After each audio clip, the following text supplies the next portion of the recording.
Ella, 34 years old, lived alone in the quiet suburbs of Aurora, Colorado. She didn't indulge in expensive hobbies, didn't enjoy parties or glamorous travel. For over a decade, she worked tirelessly. By day, a graphic designer at a small studio. By night, a waitress at a local cafe. No long vacations, no leisurely weekends. She had one goal: to own a place that was truly hers. It wasn't a fairy tale dream. It didn't come from pride or vanity, but from a deep longing born in childhood, growing up in a home full of instability, where peace could be shattered at any moment, where arguments always echoed behind closed doors.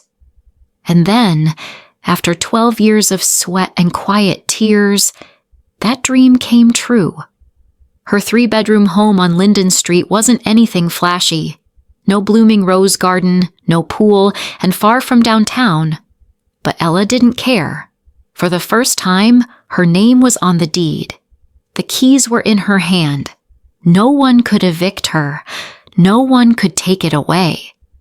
She took only a small mortgage. The rest came from countless late nights, and every tip tucked away in a tin box under her bed for years. There was no party, no champagne, no cake. Just Ella, stepping into the empty house, heart pounding. She walked from the living room to the bedroom, brushing her hand along the wall like she was making sure it was real. This place was her answer to a lifetime of chaos. No more screaming through thin walls. No one yelling her name just to bark orders. Each morning, soft sunlight filtered through the kitchen window. Ella brewed coffee, played jazz, and sat at the wooden table she had assembled herself. No pressure, no judgment. That silence was the greatest reward life had ever given her. She loved every inch of her home. The scratches on the wooden floor? She never fixed them. They were sacred. Proof of the early days she had moved in alone, hauling heavy boxes and scrubbing floors until her hands ached. To Ella, they weren't flaws. They were milestones. In the evenings, she sat in the armchair by the window, bathed in golden light, the breeze whispering through the trees. She closed her eyes and thought, finally, a place to breathe. Ella's friends lived differently. Most were married, with kids or renting chic condos in the city. They said things like, "Isn't it lonely living alone?" Or, "Buying a house isn't smart now," or, "Condos have services, it's easier." But Ella didn't want easier. She wanted freedom. Freedom to paint her walls any color she liked. Freedom to hang an old photo of her mom without someone calling it tacky. And most of all, freedom to say no to anyone who tried to step into her space without respect. Ella thought she would have at least a few years to enjoy this peace, but she was wrong. A storm was coming, quiet, persistent, shameless. She didn't know where it would start, but she felt it. Her peace was about to be tested, and it all began with a phone call from her brother Caleb. Caleb, 31, was Ella's only brother. They were never close. Though raised under the same roof, they took wildly different paths. Ella chose stability, hard work, and plans. Caleb? He lived for the moment. After dropping out of college, he began a free spirit life with his wife Jenna, a yoga enthusiast and nature-loving photographer. They had lived in a small home in Tucson, Arizona, with their 4-year-old twins, Noah and Lily. But 3 months ago, Caleb proudly announced they had sold their house to travel across America in a van. "We want the kids to grow up with the sky as their ceiling, nature as their classroom," he said during a video call, grinning. Boxes were being taped in the background. "You should try this once, Ella. It's liberating." Ella gave a half smile. She said nothing. She knew any advice would be dismissed as negative energy, but deep down she felt it, a creeping fear. She knew too well what it meant to be without a safety net. 2 months later, the phone rang close to midnight.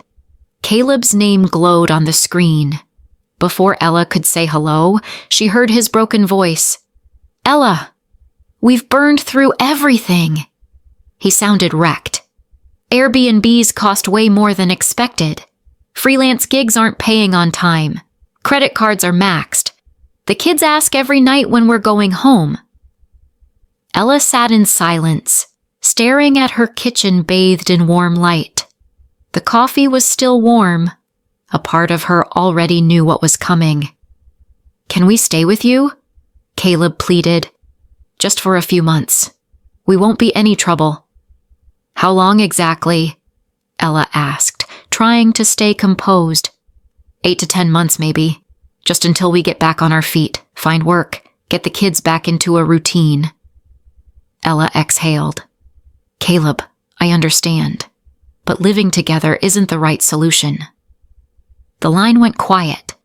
Then came his pained voice. "So you're saying no?" "Not exactly," she softened. "I'll help with a few months' rent. I have real estate friends who can help find a nearby place. But not your house," Caleb cut her off. "I'm not asking for money, Ella. I'm asking for a roof. That's too much?" Ella bit her lip. She didn't want to lose her temper, but her heart pounded. The next morning, her mother Evelyn, 62, called over and over. When Ella finally picked up, Evelyn didn't say hello. She just sighed. "Are you really going to let your brother and his kids live out on the street?" Ella calmamente explicó, de nuevo, that Ella había ayudado. But her mother didn't listen. "You always calculate everything. Caleb may be impulsive, but at least he lives from the heart. You just think about yourself." Later, Thomas, her 68-year-old father, called. "You live alone in a 3-bedroom house," he snapped, "and your brother is sleeping in parking lots." Ella le recordó sus 3 trabajos, sus deudas, sus sacrificios, but he dismissed it. "When you fall, who will catch you?" Then came the moment Ella feared most. One Saturday morning, Caleb and his family showed up at her door with suitcases. Jenna smiled like nothing was wrong. "We came to talk face to face. You've always had the softest heart." Ella se congeló. Seeing the kids broke her, but logic kicked in. "You can come in," she said, "just to talk." In the living room, Jenna outlined their plan, 10 months. They'd cook, clean, stay out of the way. If stable by then, they'd rent. If not, they'd look at cheap flights to Nevada. Ella let out a bitter laugh. "You want to live here for almost a year, then take off again if flights are cheap? And you think that's okay?" She stood firm. "I'm not changing my mind. 10 minutes to pack up. I'll call you a cab." Caleb was furious, Jenna teary, but Ella didn't budge. She opened the door. Cold wind blew in.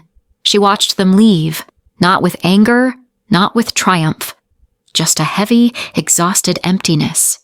Because Ella knew, if she gave in this time, there'd never be a last time. If Ella was the embodiment of discipline and stability, then Caleb and Jenna were the couple of freedom, 2 dreamers navigating life without a map. They believed in truly living over merely surviving, often quoting Jenna's favorite Instagram mantras like, "Be the river, not the stone." 3 months ago, they sold their modest home in Tucson, Arizona. Though small, it had been their stable shelter for nearly 5 years with their 2 adorable twins, Noah and Lily. But to Caleb, stability was just a golden cage. One evening under the porch lights, sipping beer and listening to Bob Dylan, they made a decision.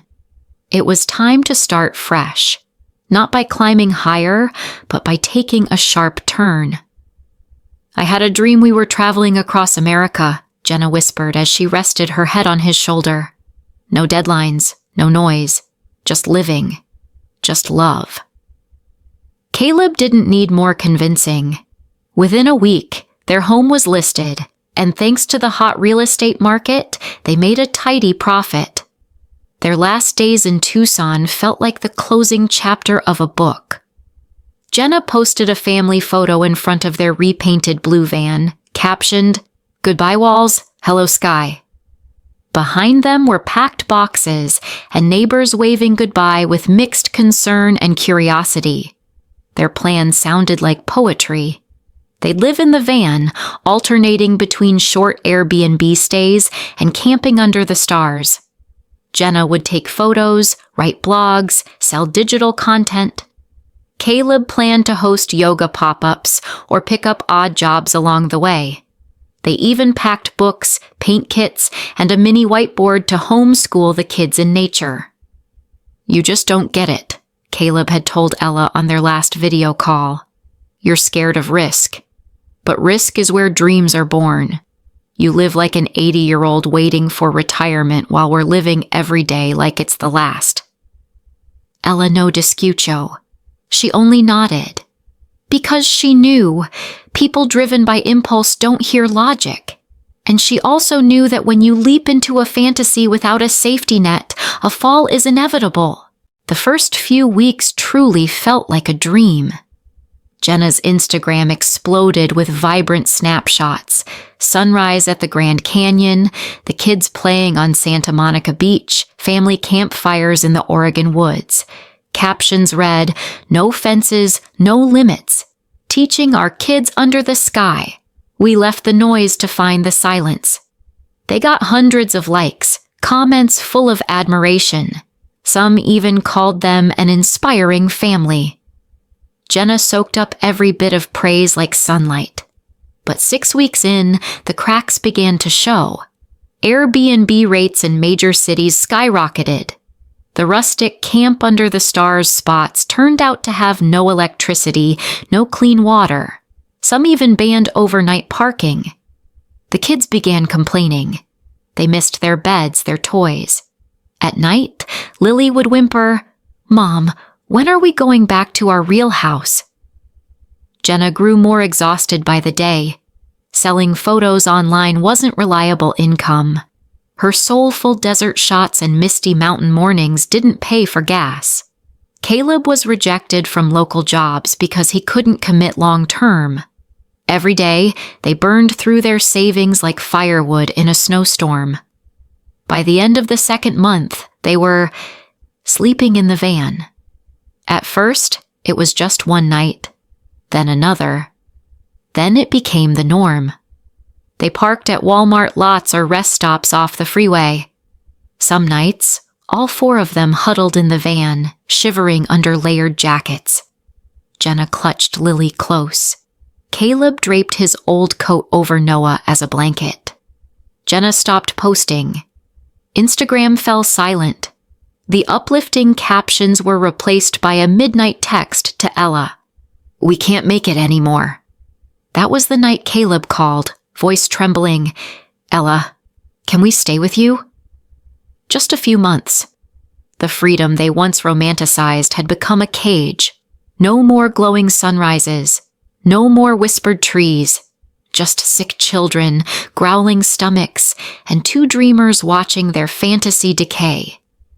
Caleb started to realize freedom isn't the absence of structure, and living authentically does not mean living without accountability. When Ella declined their request to move in and instead offered financial help, Caleb couldn't accept it, not just because of pride, but because deep down, he needed someone else to carry the weight of his reckless decisions. But that was something Ella could never do. To the family, Caleb was brave and Ella was cold. But deep inside, Caleb knew the truth. Ella didn't say no out of spite. She said no because she had finally learned to say yes to herself. And that was something Caleb had never learned to do. The evening after the fateful phone call, Ella sat alone in her kitchen. The soft yellow light illuminated the wooden table where her coffee had long gone cold. This familiar space had once been the sweet reward of perseverance. But now, a strange feeling crept in, the fear of losing peace because of a single plea. Caleb didn't call back immediately the next day, but the signs of family pressure began to ripple. Less than 24 hours later, her mother, Evelyn, texted, "Are you really not going to help your brother? The kids are still so young, Ella." The message was short, but laced with guilt. Ella no respondio. She knew. Every time she gave in, she sacrificed a boundary it took years to build. That evening, her father, Thomas, called. He didn't hold back. "You live alone in a 3-bedroom house, while your brother is crammed in a van with 2 little kids. Don't you feel any shame?" Ella felt her throat tighten. Not from guilt, but from the all-too-familiar pressure of having to justify her own needs, as if she didn't deserve to live by her own terms. "I've helped Dad," she said slowly. "I offered to cover rent for a few months. I can't give up my space and stability just because Caleb didn't plan ahead." "It's just a few months," he snapped. 10 months will pass before you know it. And don't forget, Caleb let you stay at his place after college. Or have you forgotten that?" Ella gripped the phone tightly. "I haven't forgotten. But back then, I slept on a couch, and I still paid rent." But like always in this family, logic never outweighed emotion. And this time, that emotion was weaponized. Online. 2 days later, Ella got a message from an old friend. "Hey, is everything okay? Jenna's post was heartbreaking." Ella abrió Facebook y se quedó con la boca abierta. Jenna had written a lengthy post with a blurry photo of the kids sleeping in the van. When you beg someone you once trusted and they turn their back, freedom isn't as scary as indifference. Below the post were dozens of comments. Relatives, old friends, even strangers chimed in. How can a sister do that? Living alone in a 3-bedroom house and still won't help her own blood. Ella felt like the villain in a trial she never agreed to attend. She wasn't cruel. She was simply someone who had spent half her life building stability and was now being asked to destroy it to prove she still cared. Ella no respondió públicamente. No posts, no defenses. But inside, she was boiling. Her silence, instead of being seen as grace, was branded as coldness. No one cared how many late nights she'd worked until 2 a.m. to afford her home. No one asked about her emotional health. All they saw was one thing, why she didn't open her door. And the worst wasn't over. One weekend morning, while Ella was trimming the backyard, there was a knock at the front door. She thought it was a delivery. But standing there was Caleb, Jenna, and the kids, with suitcases in tow and eyes full of hope. Ella se congeló. There had been no warning, no message, no call, just an unannounced arrival, as if her agreement was a given. "Hey, sis," Jenna smiled faintly. "We thought talking face-to-face would be easier." Ella looked past them and saw the bags. She understood. They weren't here to talk. They were here to move in. "You're welcome to come in," she said, steadying her voice, "but only to talk. Nothing more." In the living room, Jenna presented a rehearsed plan. "Just 10 months. I'll cook and clean. Caleb will help with housework. We won't be a burden." "And after 10 months?" Ella asked. "If things go well, we'll rent. If not, well, we've been checking cheap flights to Nevada." Ella let out a dry laugh. "So, after nearly a year in my home, you'd hit the road again if flights are cheap. You think that's okay?" Tension rose. Jenna's eyes welled with tears. Caleb began to raise his voice. Familiar accusations flew. "You're selfish. You live in a house twice the size you need. You have no heart." Ella stood. Her voice was firm. My answer hasn't changed. 10 minutes to pack. I'll call a cab if needed. Seeing Lily's swollen eyes stung Ella, but she couldn't let emotion rule again. She had spent too long sacrificing for others, and now it was time to protect herself. After they left, Ella didn't feel victorious. She felt drained, like she'd just defended a fortress under siege by guilt and manipulation. That night, her mother called again. "Ella," she sobbed, "you looked your niece and nephew in the eye and shut the door?" Ella tried to explain, again, that she'd let them in, had the conversation, said no respectfully. But it wasn't enough. Because to many people, love means always saying yes, always opening the door, always surrendering. Ella se dio cuenta de una verdad amarga.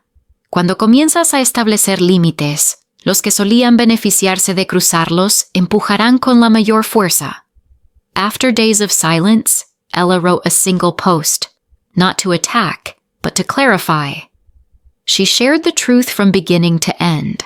She offered money, offered to help find housing, and opened her home for conversation. She made it clear. Love doesn't mean sacrificing your peace, your space, your stability, just to be seen as good. The reactions were mixed. Some people understood. Others still criticized. But for the first time, Ella had a voice. She was no longer the eldest sister who always nodded, always yielded. She was now a woman who knew that saying no can be the most loving thing you do. For yourself. Not long after Ella refused to let Caleb and his family stay with her, the quiet storm began brewing. Not from strangers, but from her own blood. Her mother, Evelyn, called constantly. No greetings, no softness. Just pure disappointment. "Are you really going to let your brother and those 2 little kids sleep in a car during winter?" her mother asked coldly, like interrogating someone heartless. Ella explained, again and again and again, that she had offered financial help, suggested affordable rentals, and that housing an entire family for nearly a year was not a viable solution. But Evelyn didn't listen. To her, nothing could justify Ella's decision except one word: selfishness. "You always need to plan, to calculate," her mother snapped. "Caleb lives from the heart, but you're cold as stone." Ella held the phone in silence, staring at her kitchen table. She wasn't angry, just tired. She had always been the one who carried the weight, who nodded, who stepped aside. But this time, when she drew a line, the whole world turned on her. Her father, Thomas, who once seemed neutral, also didn't side with her. He called on a Tuesday afternoon, his voice stern and sharp. "I can't believe you're turning your back on your family in their time of need." "Dad," Ella sighed, "I didn't turn my back. I helped financially. But I can't dismantle my life just to fix someone else's poor planning." "It's just 10 months," he retorted. "When you graduated, didn't Caleb let you crash with him? Did you forget?" "It was a couch in a 1-bedroom apartment," Ella replied, "and I still paid rent." But like always, reason was twisted into ingratitude. Before hanging up, he delivered a final blow. "You may have a house and a job now, but live like this, and when you fall, no one will be there to catch you." Ella no respondió. She looked around her quiet home, a place once filled with pride and freedom, now flooded with judgment. And the worst part? The story was about to be rewritten. Online. One evening, as Ella worked late in her living room, her phone lit up nonstop. On Facebook, a new post from Jenna, Caleb's wife, was going viral. The first photo was of Lily and Noah curled up in their van, the faint glow of a gas station behind them. The caption read like a sad diary. "Sometimes the person you trust the most is the first to turn away. We didn't ask for money, just a roof. But even that was too much." Beneath the post were hundreds of comments, from relatives, old classmates, even strangers, all of them condemning Ella. I can't believe a sister could be so heartless. Living alone in a 3-bedroom house and can't spare a room for her own blood? If it were me, I'd never forgive her. Ella felt like a defendant in a courtroom with no lawyer, judged without ever being asked for her side. She wasn't cruel. She was someone who had spent years working late nights, saving every cent, building something for herself. And now she was being asked to burn it all down just to appear kind. Worse still, a distant cousin joined the online mob. Ella always thinks she's right, but sometimes being right doesn't mean being compassionate. Even an old college friend messaged privately, "Not trying to interfere, but maybe you could soften a bit. It's just 10 months, right?" Ella sonrió amargament. She replied with one line, "Would you let a family of 4 move into your 2-bedroom apartment?" There was no reply. She began to realize the world was quick to label her cold simply because she didn't do what others believed was morally right.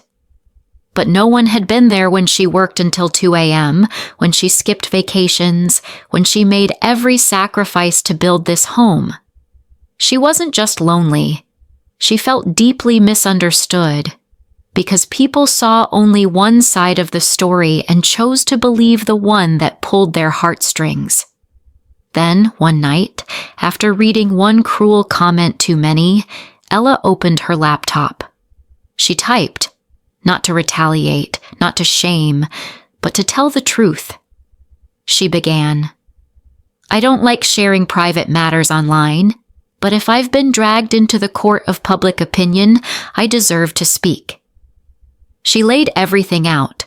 How she offered money, opened her home for a conversation, helped find nearby housing. She made it clear, love doesn't mean surrendering your peace, your home, your stability, just to prove you care. Her post spread. Some understood, others still criticized. But for the first time, Ella had her voice back. She knew, if she said yes this time, there would never be a last time. And the strongest thing she'd ever done was protect the peace she fought so hard to earn.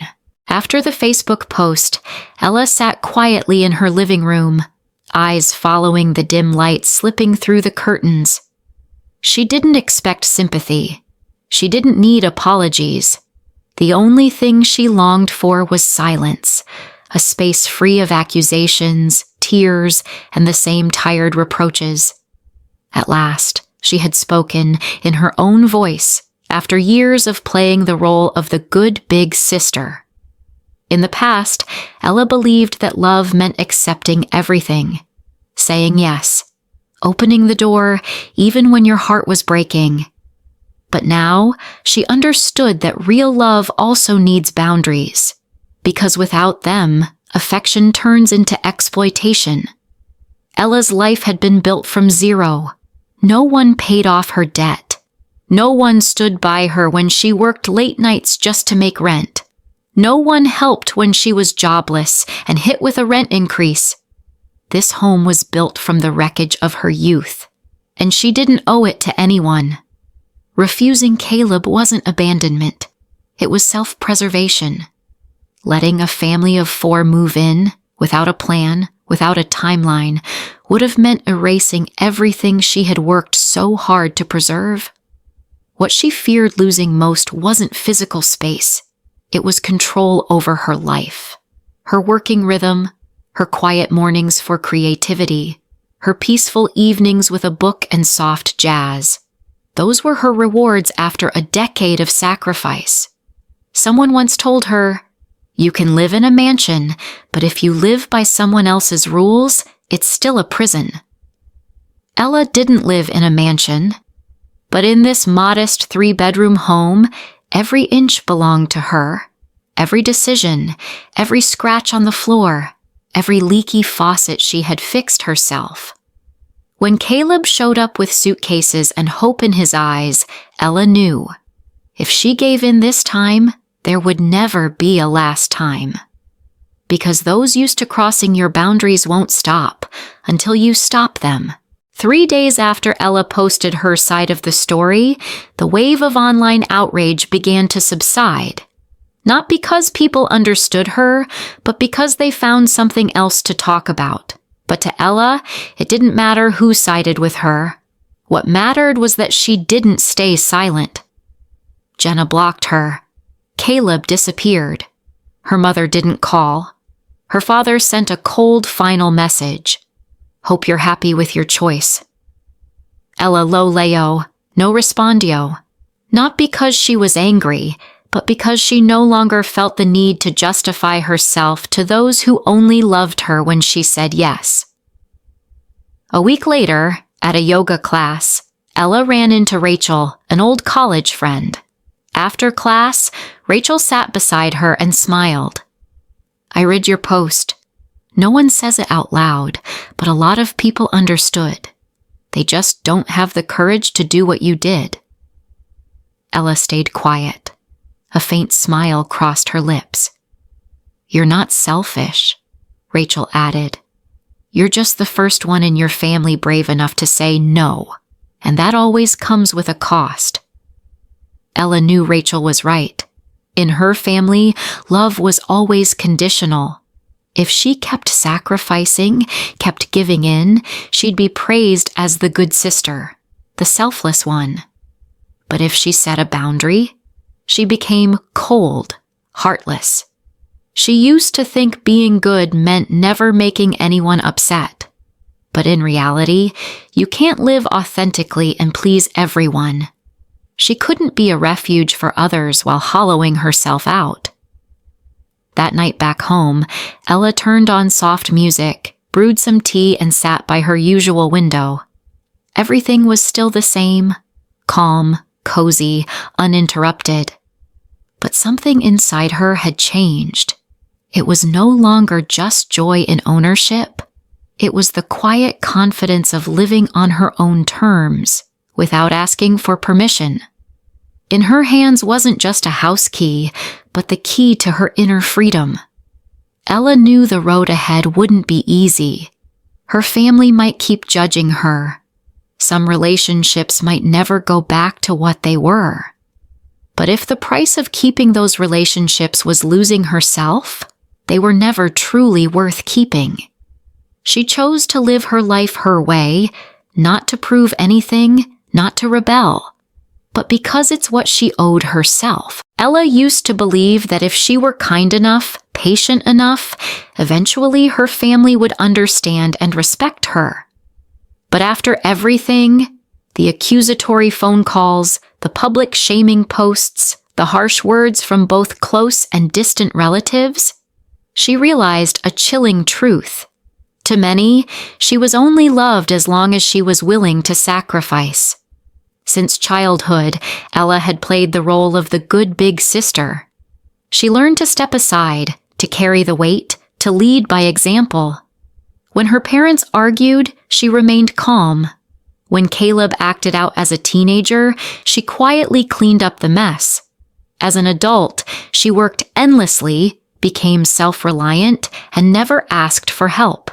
She never demanded anything in return. All she ever truly wanted was a peaceful life in the world she built for herself.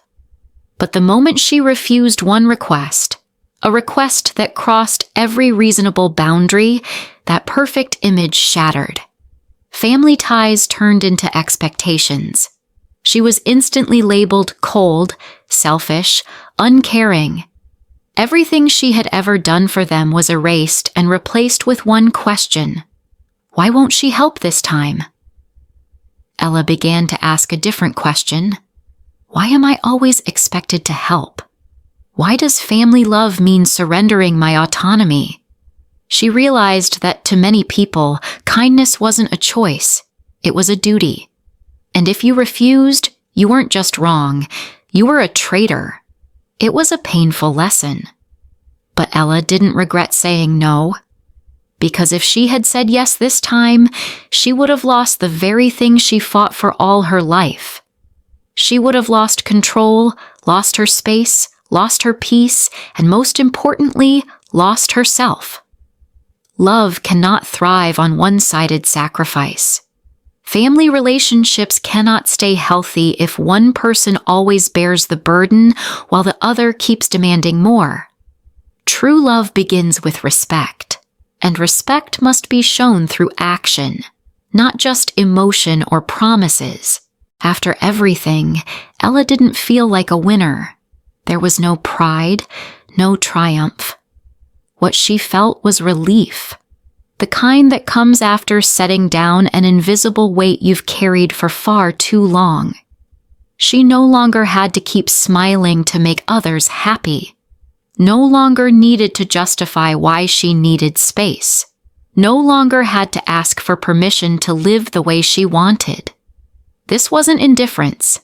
It was a mature form of love, one that doesn't mean saying yes to everything, but knowing exactly when to say no to preserve your dignity. Ella began to reflect on her life with a new lens. She still valued family, but now she understood this. Blood ties don't grant someone a permanent right to invade your peace. She used to stay silent to keep the peace, but now she understood that true peace doesn't come from silence. It comes from clarity and mutual respect. She used to believe that if she didn't help Caleb, no one else would. But then she realized every person must take responsibility for their own choices. If Caleb chose freedom, he also had to prepare for the storms that came with it. No one could be his lifeboat forever. One quiet afternoon, Ella sat by the window, watching golden sunlight pour into her peaceful home. Everything was still the same. The tidy bookshelf, the scent of jasmine tea, the gentle sound of jazz from her speakers. But inside, something had shifted. A new chapter had begun. One where she was a woman who honored herself and protected what she'd rightfully earned. Ella didn't know what would happen next with Caleb, Jenna, or the kids. But she knew this. If helping someone meant destroying her own peace, it was no longer love. It was a mistake. Boundaries don't divide love. Boundaries protect love from becoming resentment. And respecting yourself doesn't make you selfish. In fact, it's the foundation that allows you to love others in a way that is sustainable and sincere.